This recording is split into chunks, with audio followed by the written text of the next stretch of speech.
Hello বন্ধুরা, ইলিশ উৎসবের এই পর্বে আমি আপনাদের কাছে আরেকটা রেসিপি নিয়ে এসেছি। আজকে আমরা বানাবো ইলিশ মাছের ভাপা। দেখুন, এটা ডিমবালা একটা পিস আছে আর এখানে দুটো গাদা পিস রয়েছে। কীভাবে বিনা পেঁয়াজ রসুনে ভাপা বানাতে হয় আমি আপনাদের কাছে দেখাবো। আমি আরেকটা রেসিপি আজকে করবো, কিন্তু ওটা আপনাদেরকে দেখাতে পারবো না।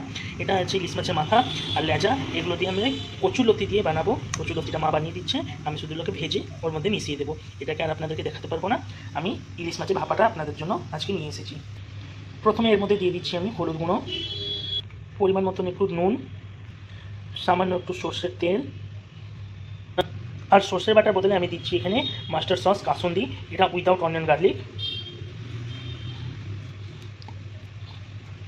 আপনারা চাইলে এখানে সর্ষে পোস্ত বেটেও দিতে পারেন, আমি এখানে কিন্তু কাসুন্দিটা ইউজ করছি। এবার এটাকে ভালো করে মেখে নিতে হবে। মাছটা ভালো করে মশলাতে কোট করে নিয়ে,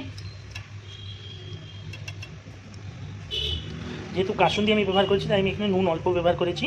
আপনারা যদি সর্ষে পোস্ত বাটা দেন তবে পরিমাণ বুঝে নুনটা আপনারা দিতে পারেন।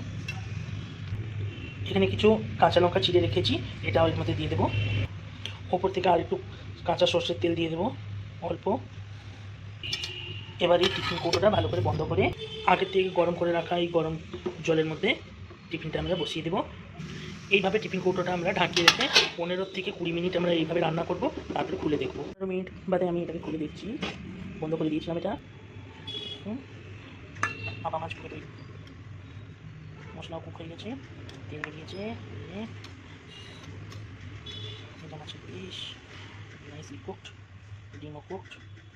বাহ, আমরা এতে জল দিইনি তাই এটা সুন্দরভাবে রান্না হয়ে গেছে। ভিডিওটি ভালো লাগলে সাবস্ক্রাইব করুন, শেয়ার করুন, ইনস্টাগ্রামে ফলো করুন। ধন্যবাদ।